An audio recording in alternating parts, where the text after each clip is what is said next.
This is Dr. Charles Parker, and you're listening to Core Brain Journal. It's the place where I connect both fresh discoveries and interesting different perspectives from advanced mind science with the realities of real people and everyday life down on Main Street.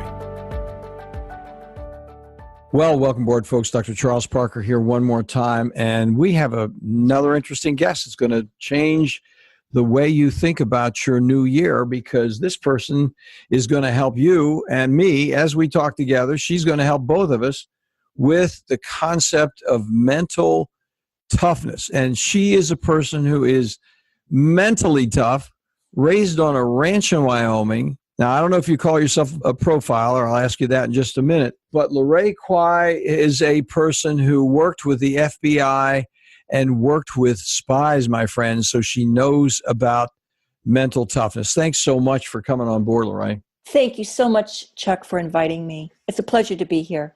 It's going to be a lot of fun talking to you. You're going to share some very interesting information. So before we get started, before we really tell people who you are, we're just going to mention a couple of words from our sponsors. Core Brain Journal is sponsored by Direct Health Access Laboratory. With over 3 million studies, they're deep leaders of experience with the big picture of measuring, for example, methylation, cryptopyrrole, and copper challenges, all of which directly affect brain function. If you know what those measurements mean, you can directly address treatment failure, and they provide a global service with indeed a molecular focus. Hook up your provider, your therapist, your counselor, it has to be a medical professional, for these evolved testing measures with references and provider data at dhalab.com/core.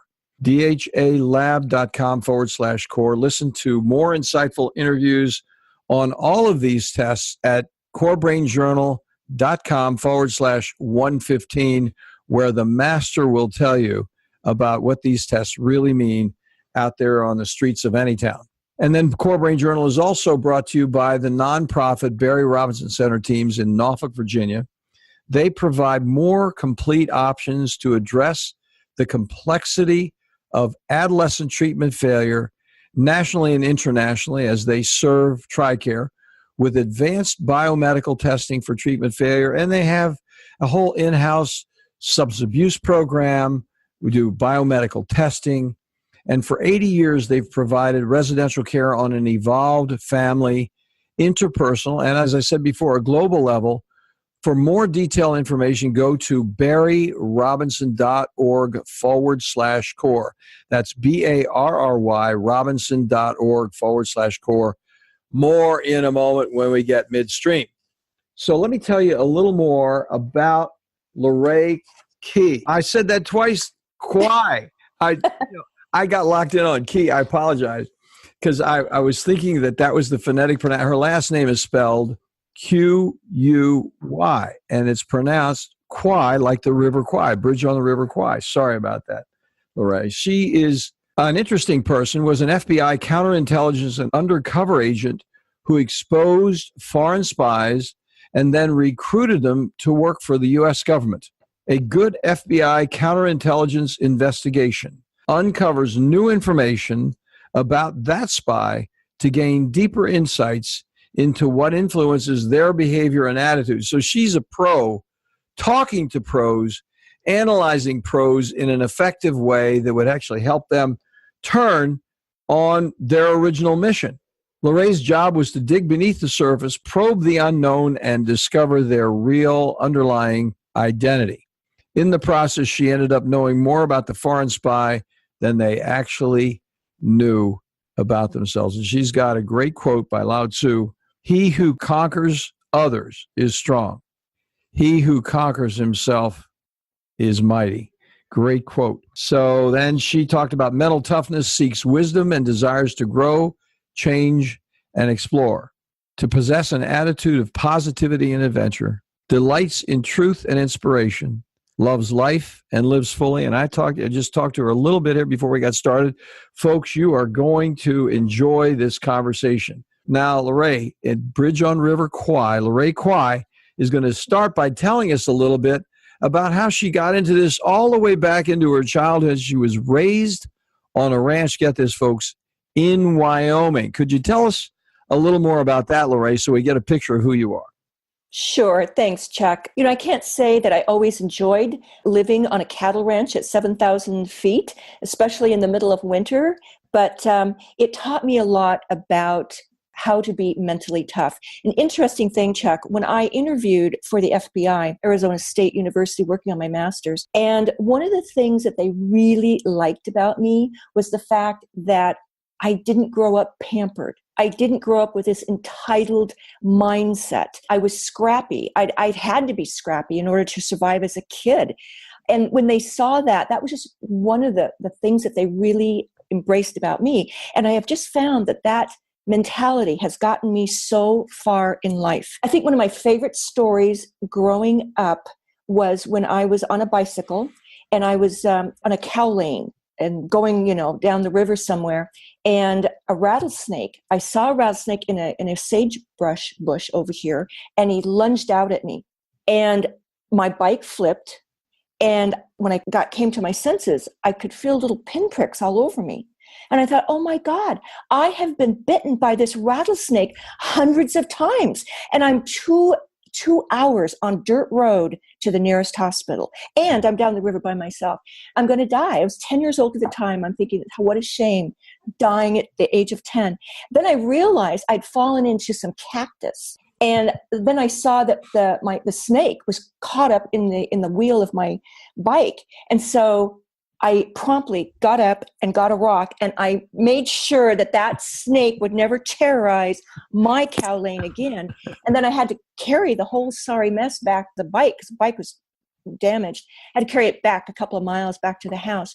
But I mean, I grew up like that, just knowing I had to kind of fend for myself, because that's just that environment. You can't cry or expect somebody to come and make it all better for you. I had to find a way to get back to the house myself. And so that was the kind of attitude I was brought up with, and that the FBI embraced. Well, I thought it was so interesting in our very brief conversation before we got started.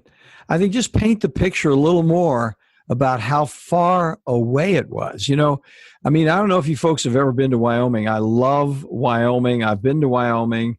We've had some great times up there at Yellowstone National Park, but the bottom line is it's a beautiful place. But listen to where Lorraine lived. Please tell us about it. Yes, and I do have fond memories of living up there, although they were hard times. So it was about 7,000 feet elevation, tough winters. And ranches in that country are very large. They sort of need to be, just because we ran cattle. And so it was 10 miles from our ranch house to the last pasture on our ranch. And then from there was about a 2-hour drive to the nearest small town, which is Wheatland. And it wasn't because my family were rich, but we just couldn't make that drive every day to go to school. It'd be 2 hours one way, plus the winters were serious in that country. So we had a school right there in our yard, and the teacher came to live with that trailer house pulled in, and a little schoolhouse built. And it was just my brother and I until I was in 8th grade.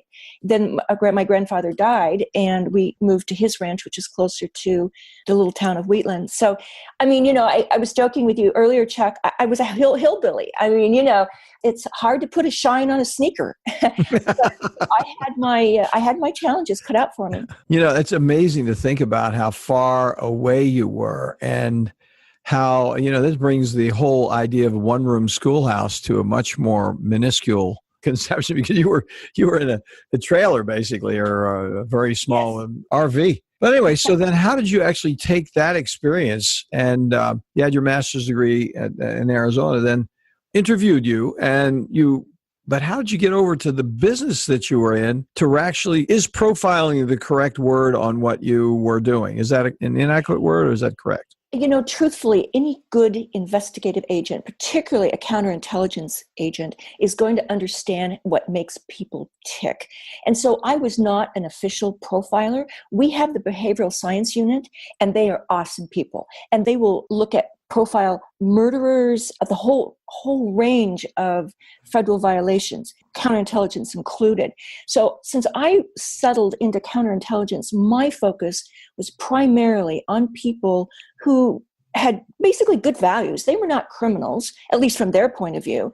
They were not in organized crime or drugs or anything like that. They were foreign spies trained by foreign governments to come to the United States and steal information that was of value to them.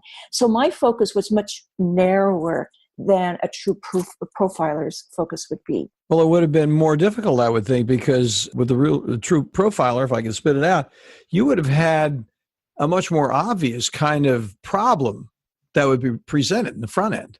Well, yes.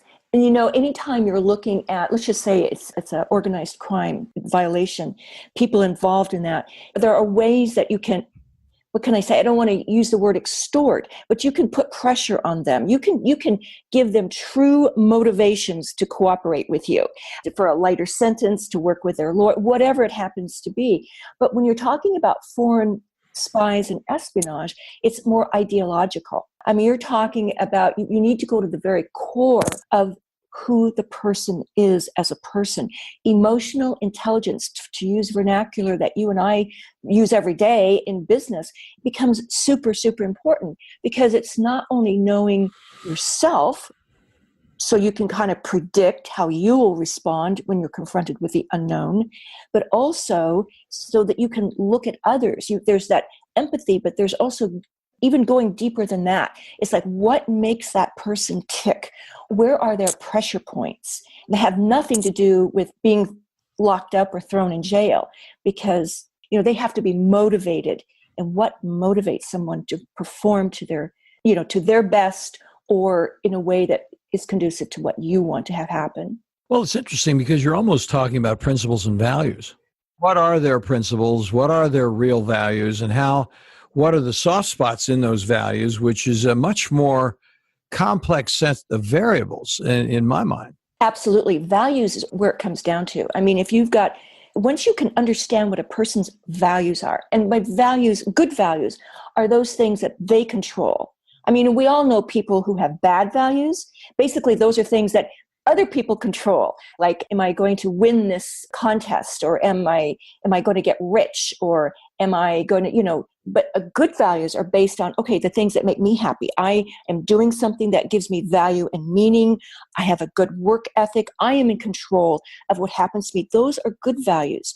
And so you're right. When it comes to working, and Chuck, the thing is, whether it's recruiting a spy or persuading somebody to work well with you, or working with an employee to get the best out of them, it's the same thing, really. You want to understand that person. You want to understand what's important to them, where their values are, hopefully help them move towards good values, or at least, in your opinion, that's what I would try to accomplish with an individual. If your values are with your family, then what are you doing to make sure your family's future is in the best hands? Maybe that means working with me instead of the Chinese or the Russians or whoever it happens to be.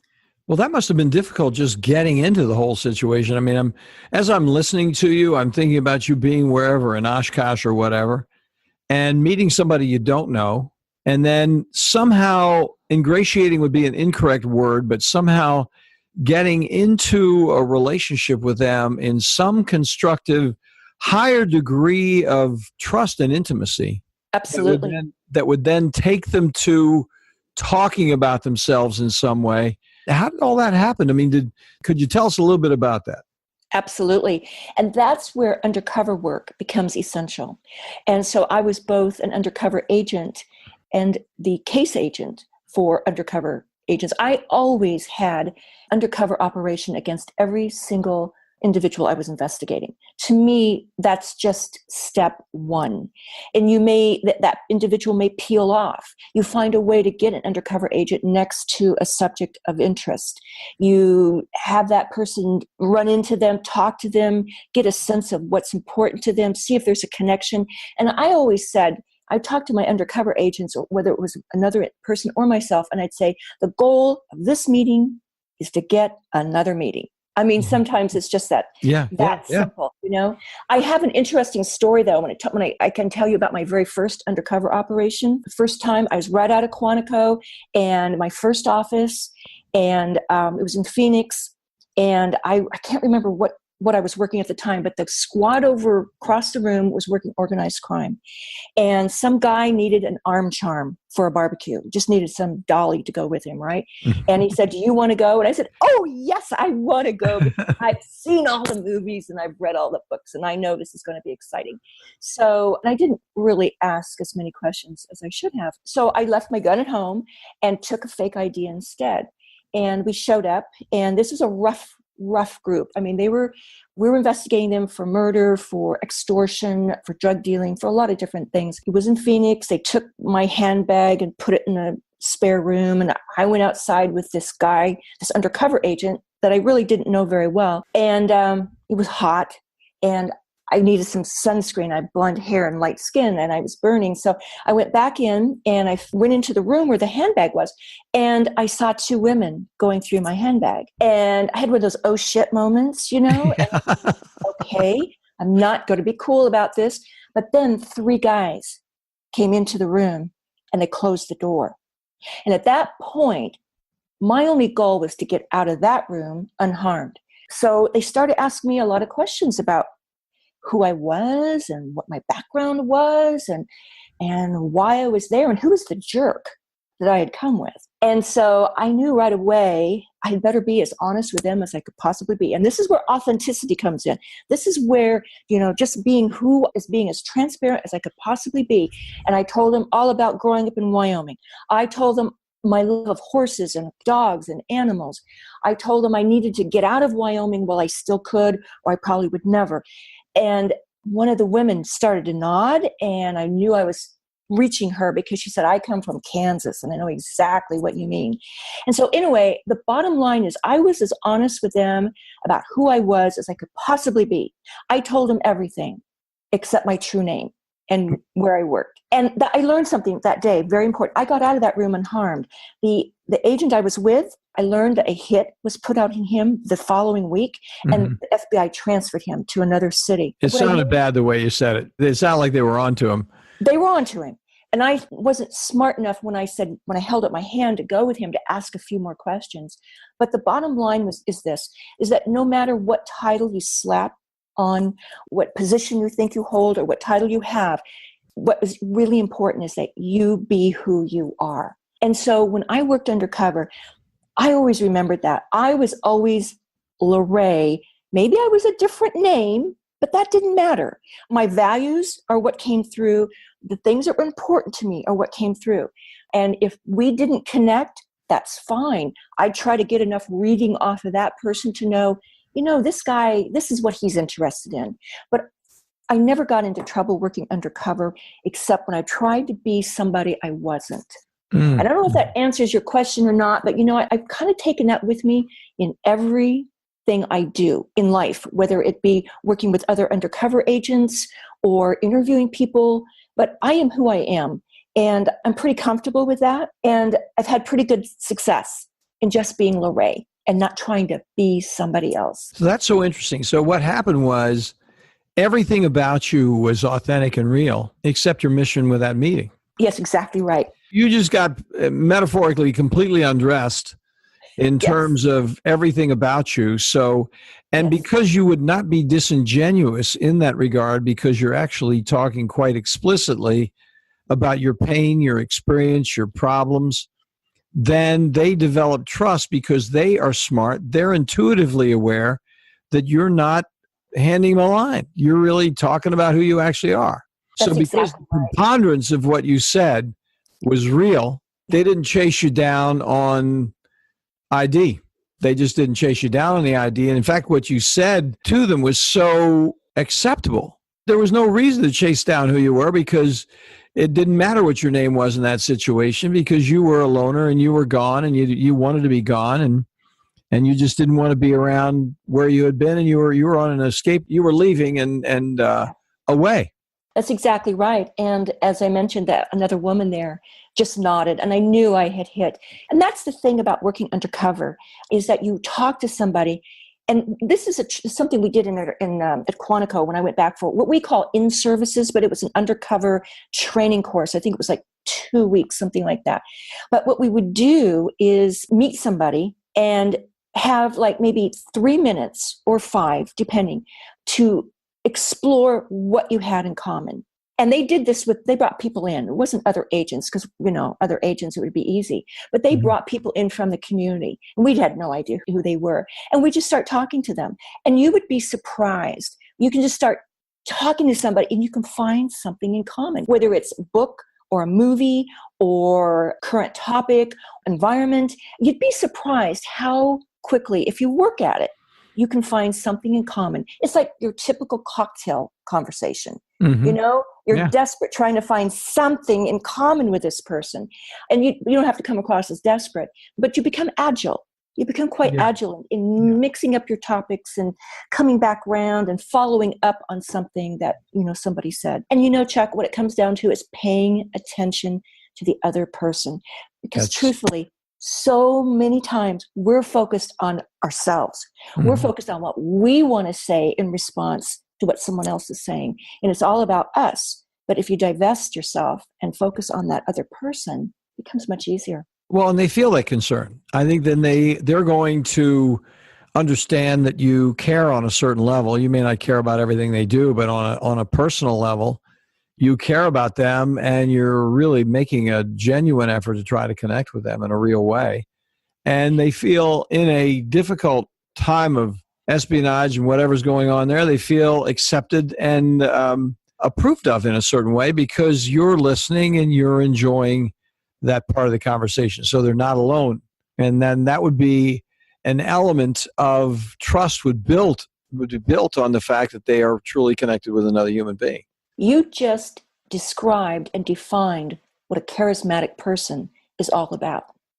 Because at the bottom of the day, or the end of the day, it's all about having the charisma and the likability to get people to think like you or to want to hear more about what you have to say. It's what it's all about. It's interesting. So how did you actually get into the more evolved situation? I've never talked to a person like you before, so in a way, I don't know how to even formulate the question, but I start thinking about the difficulties that would be present in trying to convert a person to actually start talking about what their values were, and then trying to counterpose those values, which may be involved with more of a country that does not have a democratic direction. And then how do you actually start to move that whole conversation around? That'd be interesting.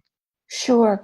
For myself, my first goal in meeting people, actually anybody, but particularly a target of my undercover operation, would be to find what we have in common. To identify what I once walked into a room and I knew what the guy looked like. And there were like 500 people at this conference. And I was looking for it because I wanted to bump into him somehow. And that, that's a big room. And so I saw him sitting there. And I pushed my way through because I was determined to be the one to sit next to him. But then I didn't want to be too obvious. Exactly.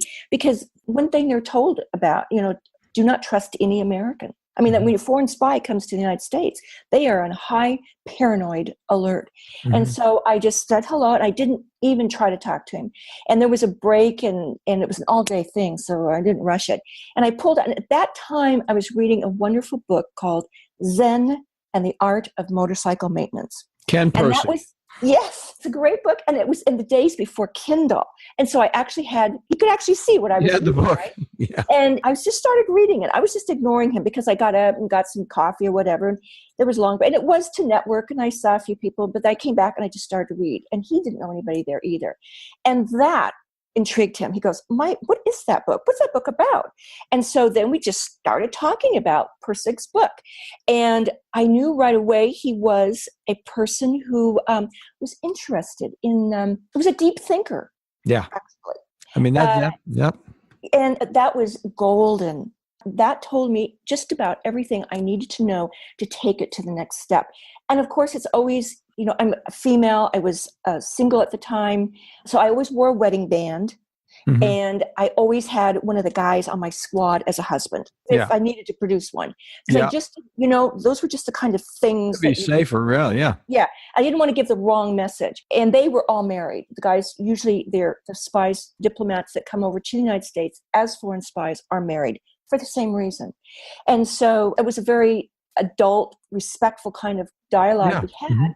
And then I started asking him a little bit about, what he was doing at that conference. And so I was able then to, when I saw him the next time, to pick up where we had left off. And so sometimes you just don't know. You have to just try what you know. And so, or what you think will work. And eventually it became very obvious to me that to take that relationship to the next level, it would have to be a guy.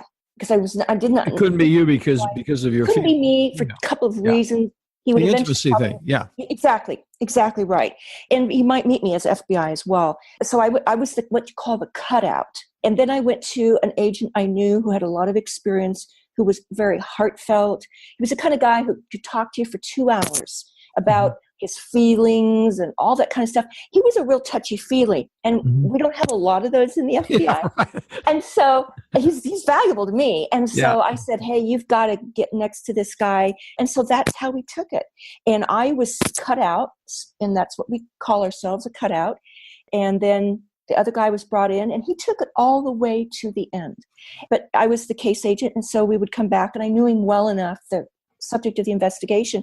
I could say, okay, he's an idealist. It will always be on the idealist point approach rather than a payoff or something like that. And so everybody's different. Well, and that's what the book is about. If you really get down to him, it's been a long time, many years since in fact, that book got me onto a motorcycle long, long time ago.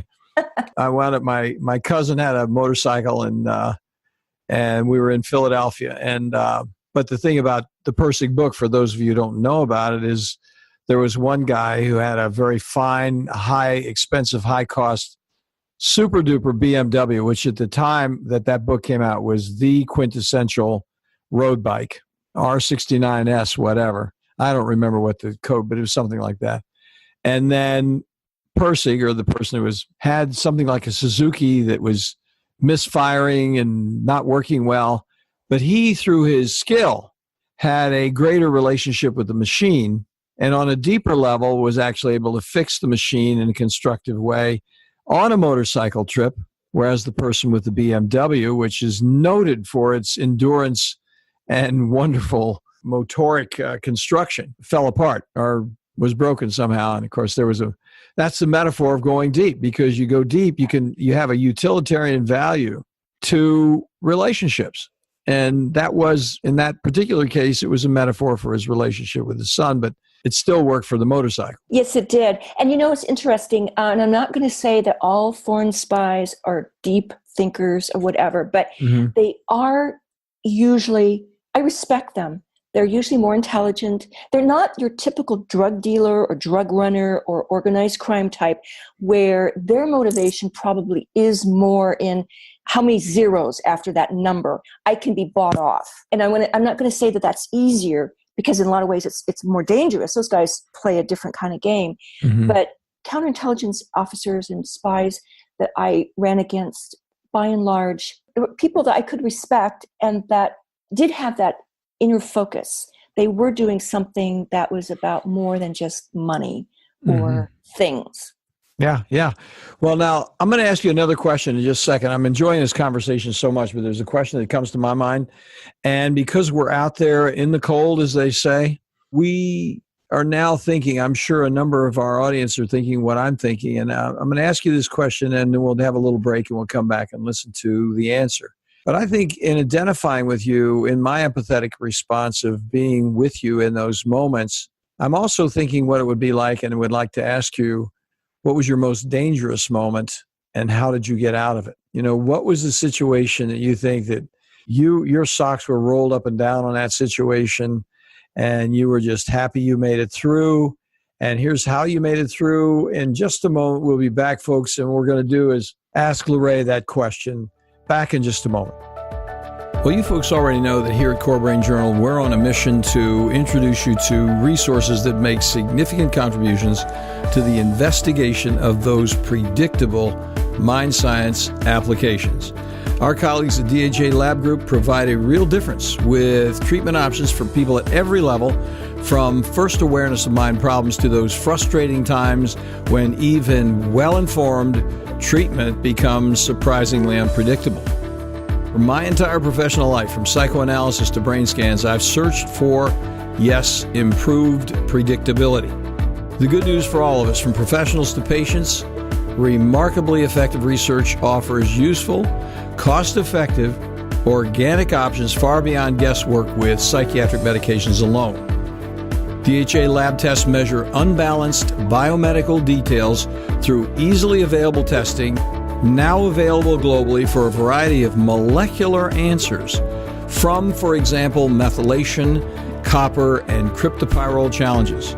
Check in for more details at dhalab.com core. That's dhalab.com/core. Well, Lorraine Kwai, thank you so much for coming with us. This is very interesting. I mean, this is something none of us really get a chance to talk to a person like yourself. And we really, before we close, when we wind up the conversation, we want to really hear more about what you do. But right now, we're in the midst of this story. We're out there in the cold, and we're thinking about you and the intelligent, thoughtful, deep person that you are coming close to being in a really bad spot. Could you tell us about that, please? I can, Chuck, and it was a frightening experience. It was actually my first arrest. And FBI agents like plans. They plan investigations, they plan arrests. But the thing is, with agents, we always look for the positive side, but we never assume that everything's going to go perfect. And I learned that. Now I know why they do that, because I was in the shotgun seat. Well, I'll go back. So we had information that a man who was kidnapped a child, actually, and I can't remember. I can't remember if the child had died or not. But at any rate, we knew that he was armed and dangerous. We knew that, and we really wanted to get that guy off the street. So I was not the case agent. My training agent was. So we had the guy on surveillance, and the way we had worked it out was that the guy, because he was armed and dangerous, would be arrested by our FBI SWAT team.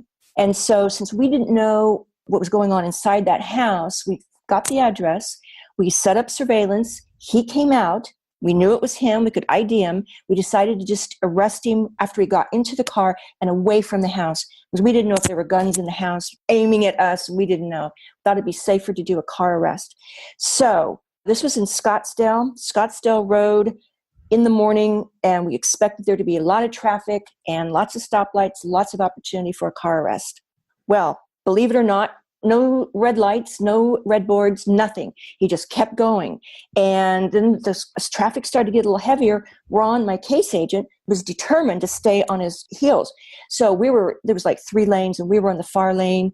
And I kept looking back, like, where are the SWAT agents? And one by one, they were getting cut off by traffic in the back. Ron was determined to stay with him. We got to the first red light, and he's right beside me. I mean, the guy that we're looking for is just in the driver's seat right next to me. Ron looks at me and says, "You're it." And I'm going, "You're kidding me." And everything that we had trained for and planned just had to go right out the window. And so I've never arrested a real person before. I mean, we made all these fake arrests at Quantico, but, we had red-handle guns there too, and they don't actually shoot. So I took off my raid jacket. Was the first thing I did, because I didn't want him to know who I was. And then I pulled my sweater over my gun, and I got out of the car, and I think he kind of noticed something over here to the side, but he was looking straight ahead, waiting for the light to turn green. And I said, he's not going to expect me. So I just tapped on his window and smiled and asked him to roll his window down. And he kind of smiled back and was wondering what was going on, and rolled his window down. And I said, "FBI, you're under arrest." And he was just so shocked. And his foot slipped off the clutch. It was one of those stick shifts, and it lurched into the intersection. And I stayed with him the whole time, and it stalled. And I could hear somebody crashing somewhere around me. But I just held it on him until the SWAT team could come running up. And then they actually pulled him out. He did have a gun under the seat. But the thing I learned from that really is the importance of having an agile and flexible mindset. When we come in with this structured way of looking at life, looking at obstacles, looking at roadblocks, sometimes we just have to let go of what we think we know. And It's like with a good investigation, I tell you, I was never handed an investigation where I knew the answer or I knew how to prove it. I had to work all the way around and explore many possibilities to find that soft underbelly. And to your listeners, I would say the same thing. Having a flexible and agile mindset is so important if you want to be mentally tough, because mental toughness is really about managing your thoughts and your emotions and your behavior in ways that will set you up for success. So to do that, you really do sometimes need to be flexible in the way you think. See, that's interesting because what an interesting message that is, because so many of us get driven in terms of our objectives. You have an objective and you get stuck. You're in a track. You're uncomfortable with the objective, and as you must have been at that moment at the light. And it'd be perfectly natural for you to get completely stuck and just bag the entire situation, because it was looking like it was turning pretty far south right there in the midst of everything. The variables were escalating and you were having to, stay with the variables, which you did do. You were persistent. But the issue then was, in fact, what you said, you got out of the track that you were in, entered another reality, entered a different Absolutely. reality. And that Absolutely. reality was, I'm going to ride this train. I was at the station a moment ago when the window came down. I'm hopping on the train right now and I'm going.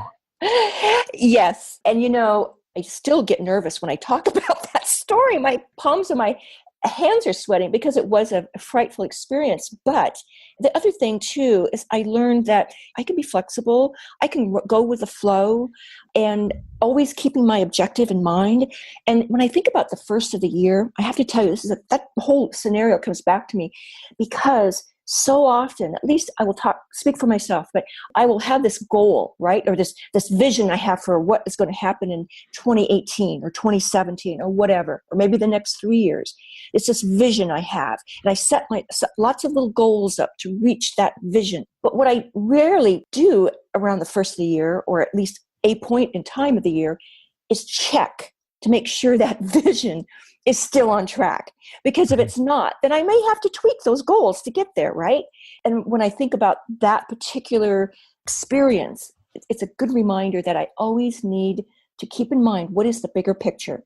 In that situation, it was to make the arrest. But in my case now, it may be to write a different book or whatever it is. For each of us has something different. But it's just a reminder to keep that in mind.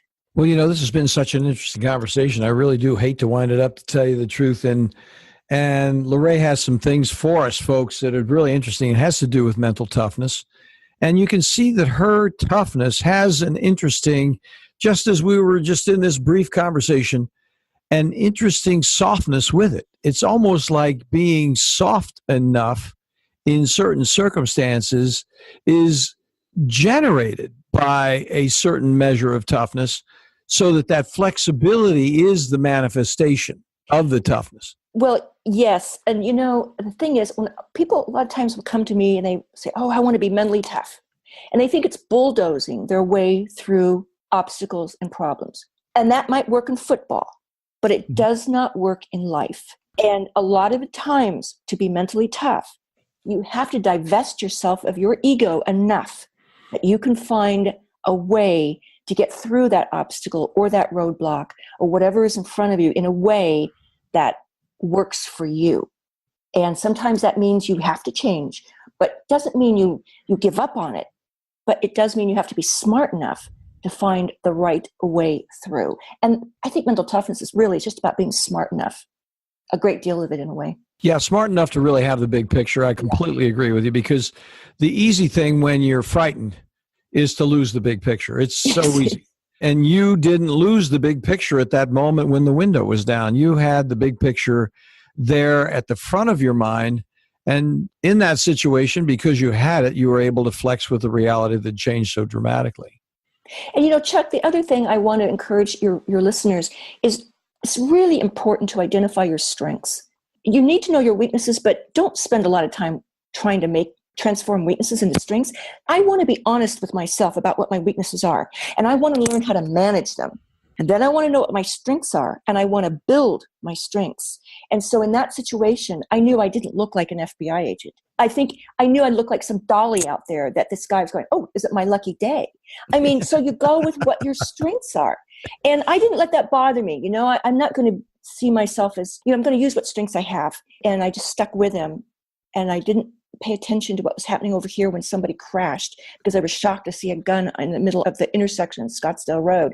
I mean, and I think that's, again, stay focused. Well, in closing, you have something absolutely apropos of what you were just talking about for our listeners. And we wanted to encourage them to go over and download this. I'm looking forward to downloading it myself. We just had the conversation a few minutes ago. But let's talk about that download that you have over at your site, please. Absolutely. If you go to my website, lorrainekwai.com, you will find a 45-question mental toughness assessment. And it will it's got great feedback and ways that you manage your thoughts, your emotions, and behaviors. And these are all components of mental toughness, because if you can't manage them, it's going to be hard. You don't want them dictate to you. You don't want your emotions or your thoughts, your behavior dictate to you what is going to be successful. You want to be dictating to them. And so this assessment is absolutely free, and it will give you that feedback I think will be very helpful for you in determining maybe where you need to work, or also identifying those areas where you're very strong. Well, those of you who are listening in the car, I'm going to spell out Lorraine Kwai so you get it. It's LARAEQUY.com. And if you pop over there, you can get those 45 questions about mental toughness and the assessment, your own personal assessment. I mean, I can think of this working even in an adolescent treatment center, to tell you the truth, because it doesn't matter where you are. If you start thinking about yourself that way and practicing that kind of devoted ideal of really staying with and husbanding your objectives consistently, then you'd be in great shape. I can't tell you how much I appreciate you coming on board. Now, did you have a book? You were talking about writing a book. Are you in the process, or have you written a book as well? My first book was Secrets of a Strong Mind, and my publisher and I are relaunching that book. We're revising it and relaunching it this coming spring, 2018. And I would encourage you to jot that name down, Secrets of a Strong Mind, and then go back and take a look at it later, and follow me on social media, and I'll be alerting everybody when that does come out. And my second book is Mental Toughness for Women Leaders. And we never really talked that much about the difference or lack of difference between male versus female brains and the way we think and look at our obstacles. But that book will also be available on either Kindle, or it's on Amazon, either as a book or Kindle. Okay, now what's going to happen, Lorraine, is I'm inviting you back officially right now for you to come back and talk about that book, because it's so completely relevant to a number of the guests that we've had on, professionals talking. I mean, it's such an absolutely important current concept of problems. Yes, it is. It's a solution for the games that are going on out there, on the gender-specific games that are going on out there.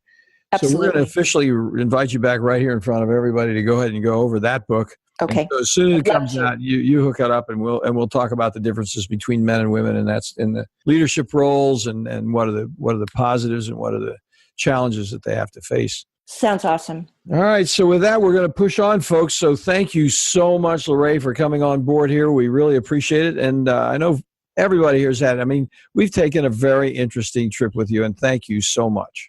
Oh, thank you, Chuck. I truly enjoyed it. We'll have you back. All right. I'm looking forward to it. Thanks for listening to Core Brain Journal. We're working every day behind the scenes to bring you reports that connect research benches with those street trenches. Here we share the complexity of mind science because, as you know, details really do matter.